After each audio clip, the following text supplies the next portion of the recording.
Ahojte priatelia, vítajte v 14. epizóde. Poďme sa spolu pozrieť na vaše traktory. Presne viete, čo teraz poviem. Ako vždy začíname z hurta. Marek nám poslal svoj John Deere 9R 490. 10 z 10. Mali sme tu už veľa nádherných Zetorov, ale tento je výstavný. Adrian nám poslal svoj Zetor 5040. 10 z 10. Nemôžem si pomôcť, ale mne sa tento dizajn nových Zetorov veľmi páči.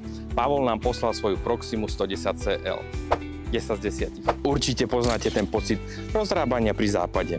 Vid nám poslal svoj Challenger.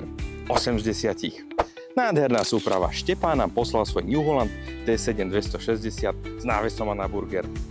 10 z 10. Tuto vidno hodiny práce. Štefan zrenovoval svoj Zetor 7745. 10 z 10. Hneď nad prácu v traktore pri západe slnka.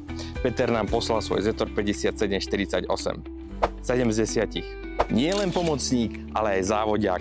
Štefan nám poslal svoj Zetor 6245. 9 z 10. Tu sa ide niekto starať o lúky.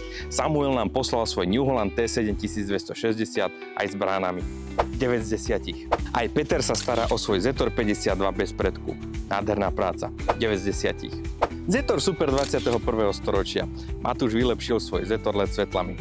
8 z 10. A s LED svetlami pokračujeme. Martin má doma takúto nádhernú 72 Horal.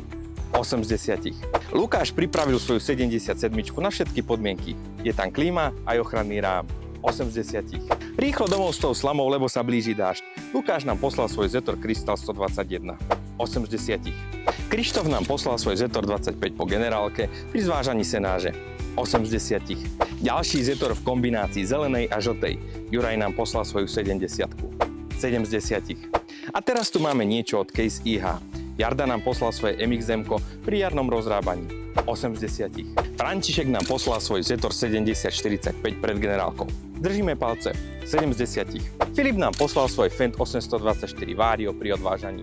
Za nás by si zaslúžil troška lepšie obutie. 9 z 10. Skutočný pracant. Erik nám poslal svoj Zetor 5645, ktorý má motor zo 67. 8 z 10. Aj nás by bavilo pracovať s takýmito výhľadmi. Damian nám poslal svoj John Deere 6420. 8 z 10.